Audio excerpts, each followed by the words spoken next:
Hello mga paps!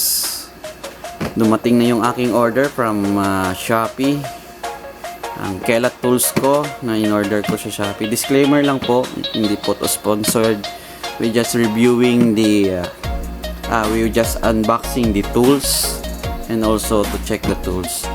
Ang in-order ko sa Kelat is this one is the cordless electric drill at saka cordless impact wrench.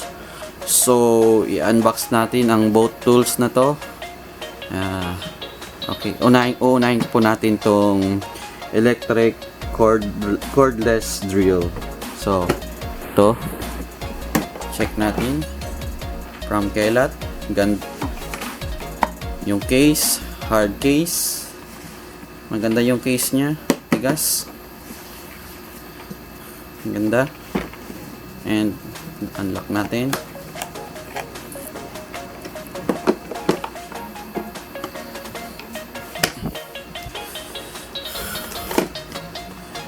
The Kelat manual, instruction manual. The cordless drill. Ang tools. Ganda yung the charger. Dalawang 36 volts na battery, lithium ion. And then yung mga bala niya, yung drill, screw drills, and the socket wrench. So review natin yung tools. Yung tools maganda yung plastic, yung quality. And ito parang ano siya, rubberized plastic. Maganda yung quality ng plastic. And there's 3 modes sa tools. Yan po, kung nakikita nyo. Drill, yung screw, and then yung impact. For the walls, this one. For sa mga bakal, magbutas. Ito naman, pwedeng gamitin sa mga screw pag nag-ano na tayo ng mga sa wood, mga screws. So, yun po. Tsaka ito, naka-indicate dito yung high, and low. So, magaan siya. I mean, hindi naman sa magaan. May mabigat din, mabigat konti yung tools. Parang kita mo talaga yung ganda niya. So, try natin. Lagay natin yung baterya. So, try natin yung low. Mabilis. Yung high. Bilis, sobrang bilis. Tsaka, as you can see, may LED na rin siya. So, if for example, magdi-drill sa mga madilim na corners, so may assist na light siya. So, maganda yung tools. Matibay. And yung bigat niya, medyo mabigat siya. Parang ganda yung quality din ng kahit hindi masyadong kilalang brand, but sa nakita ko kasi sa review sa Shopee, madaming bumibili. Maganda yung reviews niya.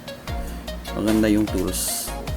So, sa mga susunod na araw, try natin yung torque power niya.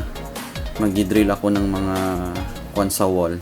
So, try natin kung ano yung torque power niya. Pero as I can see, malakas siya. Ito sa screw, malakas yung screw niya. Yun. So, goods Kelat. Maganda yung tools nyo. So mga paps, i-unbox natin yung impact wrench natin. So, set aside muna natin tong cordless impact drill natin. So, ito yung case. Maganda. Hard case niya. Okay. Maganda yung case niya. So, unbox na natin. So, inside of the impact wrench is the instruction manual, the tools, sling straps, the charger, and 2 battery, lithium ion battery. So, yung battery is 21 volts. Yung power source niya.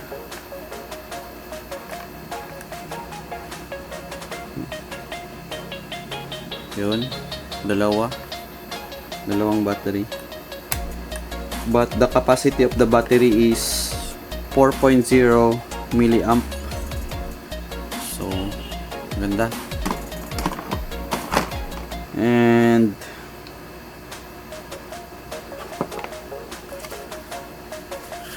yung tools,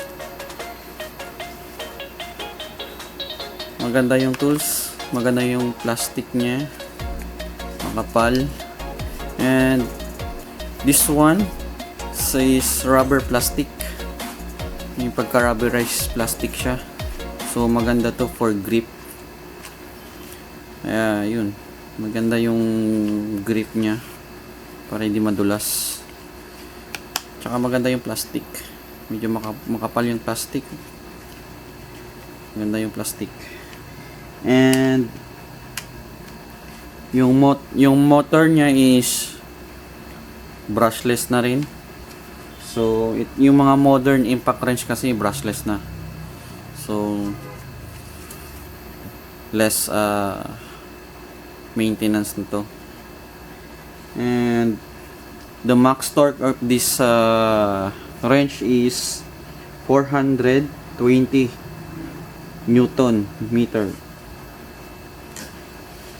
And then ang rate speed niya is 3,300 RPM.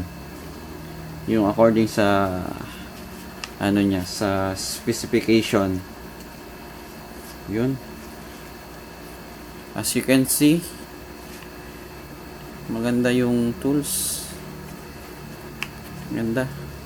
And mabigat. Mabigat yung tools. Medyo mabigat siya. May kabigatan konti.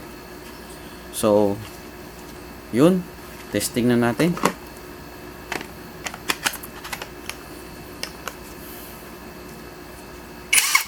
Yun. Maganda. So, mga paps, ang kaibahan lang pala nito, ang napansin ko, nandito yung high and low niya. Pipindutin nyo. Ayun. Kita nyo.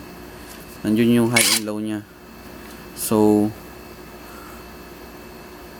yun. Pwede siyang mag-high, pwede siyang mag-low. Nandito pala yung ano niya, sa baba. Yun. Yun. Sa baba. Tsaka, may LED na rin siya. In case na sa mga madilim. So, may light na rin. So, maganda yung tools. So, check rin natin tong sa mga susunod na araw yung torque power niya.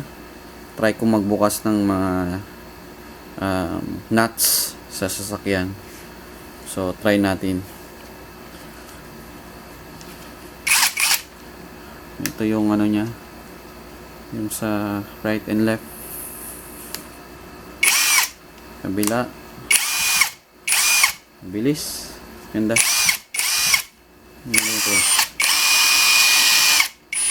Lakas. Lakas yung tools. Tingnan nyo. Lakas. Maganda yung tools. Maganda. Good. Good Kelat. Ang ganda yung tools nyo. See? And for the charging pala, as you can see, yung charging niya is nandito. Yan, dito yung charging niya, yung butas na to. Pag i-charge nyo siya, dito, you see? Yan.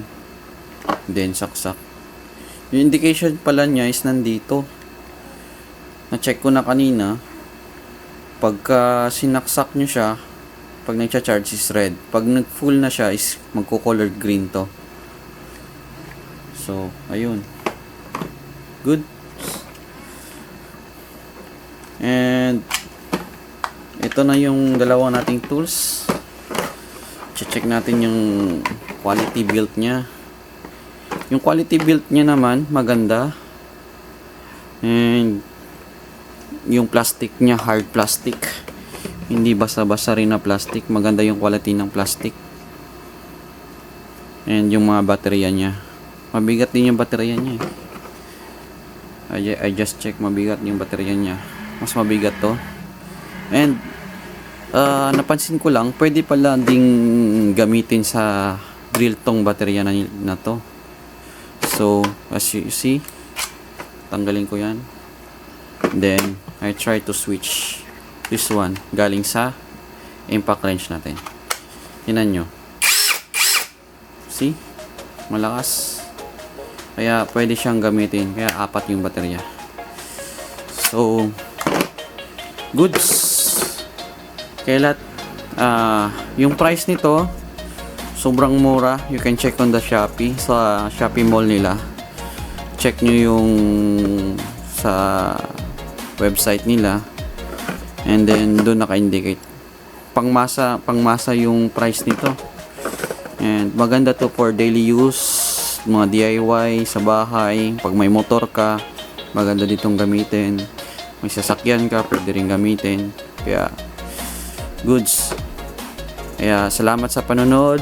Mga paps, like and share and subscribe to my YouTube channel sa mga susunod pang videos. Salamat!